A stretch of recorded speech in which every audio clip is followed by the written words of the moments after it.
হাদি হাদি তুমি কে আমি কে। সংগ্রামী সাথী বন্ধুগণ, হাদি ভাই মারা গিয়েছেন, শহীদ হয়েছেন, কিন্তু ঘরে ঘরে লক্ষ কোটি হাদির জন্ম দিয়ে গেছেন। বন্ধুগণ, ওসমান হাদি মৃত্যুকে ভয় করেন নাই। ওসমান হাদি বারবার বলে গিয়েছেন যে আমার মতন ওসমান হাদি আর কয়জন আছে, আমার মতন ওসমান হাদি যারা আছে তাদেরকে টার্গেট করা হবে, মেরে ফেলা হবে। আমরা মৃত্যুকে ভয় পাই না।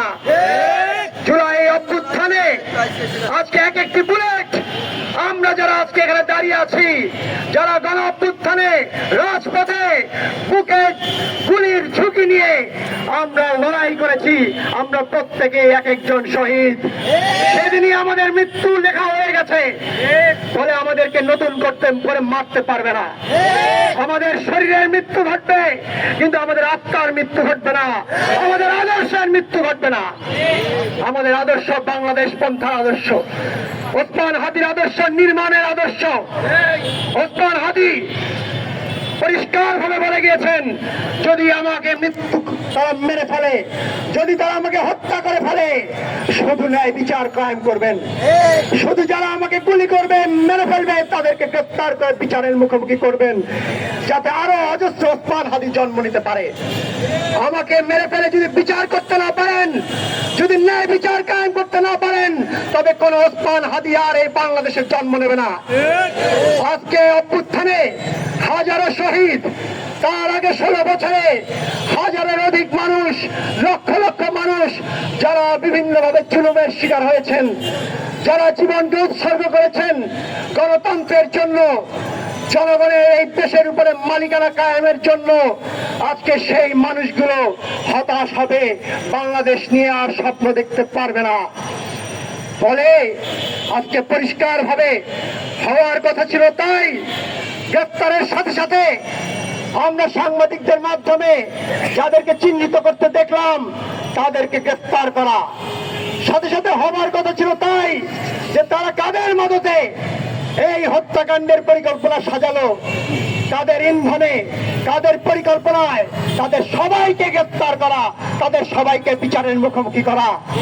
কিন্তু বন্ধুগণ, আমরা দেখলাম ওই পতিত হাসিনা, ওই উত্থানের শিকার হাসিনা, পতিত ফ্যাসিস্টদের সহোদররা এই দেশে বসে দীর্ঘদিন ধরে ছক কষে পরিকল্পনা করে আমাদের ভাই বিপ্লবী ওসমান হাদিকে হত্যা করলো।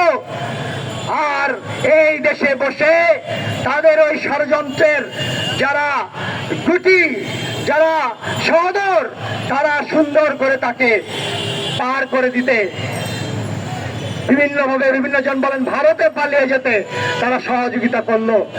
বাংলাদেশে আজকে আপনি একটা জায়গায় পাত দিলে ওই পাতটা পর্যন্ত ওই আইন শৃঙ্খলা রক্ষা বাহিনী প্রত্যেকে নোটিশ করে যে কে কোথায় কার সাথে কি করতেছে, কার সাথে কথা বলে। আর ওসমান হাদি ভাইকে দিনে দুপুরে ঢাকার মতন জায়গায় গ্রেফতার করলো, হত্যা করলো, গুলি করলো, আর তাদের কাছে উধাও হয়ে গেল। অথচ প্রতি মুহূর্তে আমরা দেখতে পাচ্ছি কোথায় আছে না আছে, তাদেরকে সবার আগে মিডিয়া চিহ্নিত করছে। অথচ গোয়েন্দা সংস্থা, স্বরাষ্ট্র উপদেষ্টা, তার আশপাশের যারা, তারা কেউ তাদেরকে খুঁজে পেল না। তারা আজকে নানা জনকে গ্রেফতার করেন, তাদেরকে এখনো গ্রেফতার করা যায় না। বন্ধুগণ, খেয়াল করুন, কোন দিনের ঘটনা? ঠিক তফসিল হওয়ার পরের দিনের ঘটনা। ওসমান হাদি ভাই নির্বাচনে দাঁড়িয়েছিলেন, তিনি গণতন্ত্র প্রতিষ্ঠার লড়াইয়ে মানুষের সমর্থন করানোর জন্য ঘরে ঘরে দাঁড়ে দাঁড়ে যাচ্ছিলেন। দেশটাকে স্থিতিশীল করার জন্য নির্বাচনের গুরুত্ব নিয়ে তিনি মানুষের কাছে যাচ্ছিলেন। মানুষ যাতে তার পক্ষ অবলম্বন করে, মানুষ যাতে গণতন্ত্রের পক্ষ অবলম্বন করে, মানুষ যাতে আত্মমর্যাদা সম্পন্ন ব্যক্তিত্বের পক্ষ অবলম্বন করে। নির্বাচন নিয়ে যে টাকার খেলা হয়, নির্বাচন নিয়ে যে পেশি শক্তি চলে, সেই টাকার খেলা, পেশি শক্তির বিরুদ্ধে ওসমান হাদি অবস্থান নিয়েছিলেন। কিন্তু বন্ধুগণ, এই অবস্থান আজকে তার কাজ হয়ে দাঁড়িয়েছে। তাকে হত্যার মধ্যে দিয়ে বাংলাদেশের নির্বাচন পরবর্তী যে পরিস্থিতি সেটাকে আজকে ঘোলা করে দেওয়া হয়েছে, সেটাকে আজকে নষ্ট করে দেওয়া হয়েছে। পরিষ্কার ভাবে এতে বোঝা যায় কাদের স্বার্থ জড়িয়ে আছে।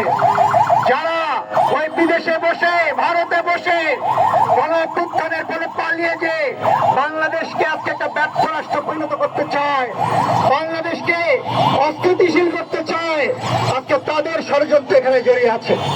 তারা চেয়েছিল হত্যা করে বাংলাদেশকে অস্থিতিশীল করে বাংলাদেশে তাদের এজেন্ডা বাস্তবায়ন করবে, কিন্তু বাংলাদেশের অভ্যুত্থানকামী শান্তিপ্রিয় জনগণ সেটা শুরুতে হতে দেয় নাই। কিন্তু আমরা দেখলাম গতকালকে হঠাৎ করে একদল কোত্থেকে এলো, তারা গলায় হাদির গল্প ছড়ালো, নিজেদেরকে বললো তারা নাকি হাদি, অথচ হাদি যে মবের বিরুদ্ধে ছিলেন, হাদি যে দঙ্গলের বিরুদ্ধে ছিলেন, হাদি যে এখানে বলেছিলেন যে প্রতিষ্ঠানের বিরোধিতা করো, প্রথম আলোর বিরোধী তুমি, ওই ডেইলি স্টারের বিরোধী আপনি ওখানে মত করবেন না, আপনি বরং পাল্টা প্রতিষ্ঠান দান করান, পাল্টা প্রথম আলো দাঁড় করান, পাল্টা ডেইলি স্টার দাঁড় করান, ছায়ানট দাঁড় করান। এবং সেজন্যই তিনি ইনকিলাব মঞ্চ প্রতিষ্ঠান গড়ে তোলার সংগ্রাম করছিলেন। এই সংগ্রাম দীর্ঘ ছিল, কিন্তু তারা গতকালকে সারা দেশে, ঢাকা সহ সারা দেশে যারা নৈরাজ্য করলো, যারা একজন জ্বলন্ত মানুষকে, জীবন্ত মানুষকে জ্বালিয়ে পুড়িয়ে দিল ওই ভালুকাতে, এই মানুষগুলো কারা? এরা কি বাংলাদেশে নিরাপত্তা চায়? আপনারা বুকে হাত দিয়ে বলুন, এই মানুষগুলোর কাছে কি আপনার নিরাপদ? যারা মানুষে মানুষে ঘৃণা ছড়ায়, যারা মানুষে মানুষে ধর্মে ধর্মে সম্প্রীতিকে নষ্ট করে, যারা দঙ্গলবাজি করে, যারা নুরুল কবির স্যারের মতন একজন গণতন্ত্রকামী, শেখ হাসিনাকে যাকে যিনি ভয় পান নাই, শেখ হাসিনাও যাকে থামাতে পারেন নাই, সেই মানুষকে যারা বলে যে আপনি কে, তারা আসলে কারা? তাদেরকে প্রশ্ন করতে চাই যে তোমরা কারা? তোমরা কারা যারা হাদির রক্তের সাথে বেইমানি করছো? আজকে পরিষ্কার ভাবে বাংলাদেশের ভিতরে এবং বাইরে দেশকে নিয়ে ষড়যন্ত্র হচ্ছে। দেশের ভিতরে এবং বাইরে থেকে যারা নির্বাচনকে বানচাল করতে চায়, যারা বাংলাদেশে গণতন্ত্র চায় না, তারা আজকে বিভিন্ন ভাবে জনগণের বিভিন্ন পক্ষের মধ্যে সংঘর্ষ তৈরি করে আজকে দেশকে গৃহযুদ্ধ পরিস্থিতির দিকে ঠেলে দিচ্ছে। এবং এখানে সরকার নির্বিকার। আমরা দেখলাম দুটি গণমাধ্যম প্রতিষ্ঠানের উপরে হামলা হলো। গণমাধ্যম আজকে প্রথম আলো, ডেইলি স্টার যদি আজকে ওই ভাঙচুর না হতো তাহলে তাদের আজকে শিরোনাম কি হতো? ওই পত্রিকাগুলোর শিরোনাম আজকে হাদি ভাইয়ের হওয়ার কথা ছিল, অথচ এই পত্রিকাগুলো তারা জ্বালিয়ে দিল। যারা গণমাধ্যমের কণ্ঠস্বর চেপে ধরতে চায়, তারা আসলে জনগণের কণ্ঠস্বর চেপে ধরতে চায়। শেখ হাসিনাও একই কাজ করেছিল।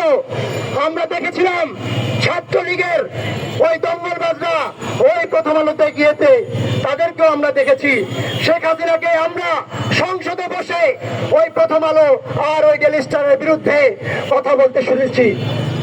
সেখানেও একজন সালামের জবাব দিয়ে দাও, মানে এই নামাজের জবাব দিয়ে। সেখানেও আমরা শেখ হাসিনাকে দেখেছিলাম কিভাবে প্রথম আলো ডেইলি স্টারের বিরুদ্ধে তিনি ঘৃণা বিষোদ্গার ছড়াচ্ছেন। তিনি সহ্য করতে পারতেন না।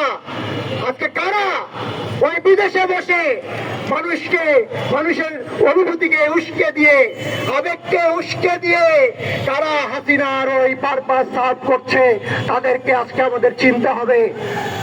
আজকে এদের কাছে বাংলাদেশ নিরাপদ নয়। এরা বাংলাদেশের অভ্যুত্থানের পরে বাংলাদেশের যে জাতীয় ঐক্য, বাংলাদেশের যে গণতান্ত্রিক ভবিষ্যৎ, বাংলাদেশের জনগণের যে স্বাধীনতা, সার্বভৌমত্ব, এগুলোকে আজকে ভুলোয় মুঠে দিতে চায়। তারা আধিপত্যবাদের বিরুদ্ধে কথা বলে, কিন্তু ভারতের পারপাস সার্ভ করে। তারা বাংলাদেশে ওই ভারতের সাথে যে বাণিজ্য ঘাটতি, সেটাকে কিভাবে আমরা মোকাবেলা করব, বাংলাদেশের রাজনৈতিক যে আধিপত্য, সেটাকে কিভাবে জাতীয় ঐক্যের মধ্য দিয়ে আমরা মোকাবেলা করব, সেই পথ ভাবতে না দিয়ে তারা বরঞ্চ ভারতের করজ রাজ্যে বাংলাদেশকে পরিণত করার এক দীর্ঘ লম্বা সুকৌশলী ষড়যন্ত্র করতে চাচ্ছে। এদের এই ষড়যন্ত্রের কাজ ভাঙা জবাব দিতে হবে। আমরা আজকে এখানে দাঁড়িয়েছি, আমরা ফ্যাসিবাদের কালেও ফ্যাসিবাদের বিরুদ্ধে আমরা লড়াই করেছি। আমাদের ঢাকা মহানগরের ছাত্র পরিষদের সাংগঠনিক সম্পাদক জুলফিকার আহমেদ শাকিল ওই 4ই আগস্ট মিরপুরে যুদ্ধ করতে করতে মাথায় গুলিবিদ্ধ হয়ে 3 দিন মৃত্যুর সাথে পাঞ্জা লড়ে পরবর্তী 7 তারিখে মারা গিয়েছিলেন।